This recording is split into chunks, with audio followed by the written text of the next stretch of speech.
कन्नड घाटात भीषण अपघात, शेवगाव येथील 3 तरुणांचा मृत्यू, 4 जण गंभीर जखमी. कन्नड प्रतिनिधी. कन्नड घाटात रात्री उशिरा झालेल्या एका भीषण अपघातात अहमदनगर जिल्ह्यातील शेवगाव येथील 3 तरुणांचा जागीच मृत्यू झाला, तर 4 जण गंभीर जखमी झाले आहेत. या घटनेमुळे शेवगाव तालुक्यावर शोककळा पसरली आहे. अपघाताचा थरार.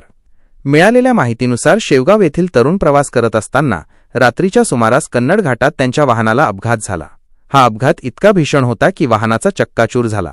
घटनेची माहिती मिळताच स्थानिक प्रशासन आणि मदत पथकाने घटनास्थळी धाव घेतली. मृत व्यक्तींची माहिती. या अपघातात मृत्यू झालेले 3 तरुण राहणार शेवगाव येथील आहेत. 1. तुकाराम रामभाऊ अंभोरे, वय 27. 2. शेखर रमेश दुरप्ते, वय 31. 3. घनश्याम रामहरी पिसोटे, वय 30. जखमींवर उपचार सुरू. अपघातातील जखमींना तातडीने उपचारासाठी रुग्णालयात दाखल करण्यात आले आहे. जखमींची नावे खालीलप्रमाणे आहेत.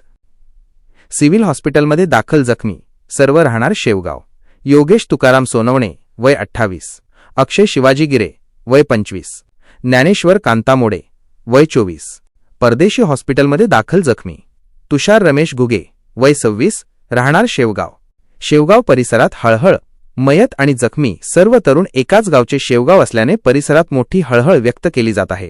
पोलीस या घटनेचा अधिक तपास करत असून घाटातील अवघड वळणावर वाहनावरील नियंत्रण सुटल्याने हा अपघात झाला असावा, असा प्राथमिक अंदाज वर्तवण्यात येत आहे.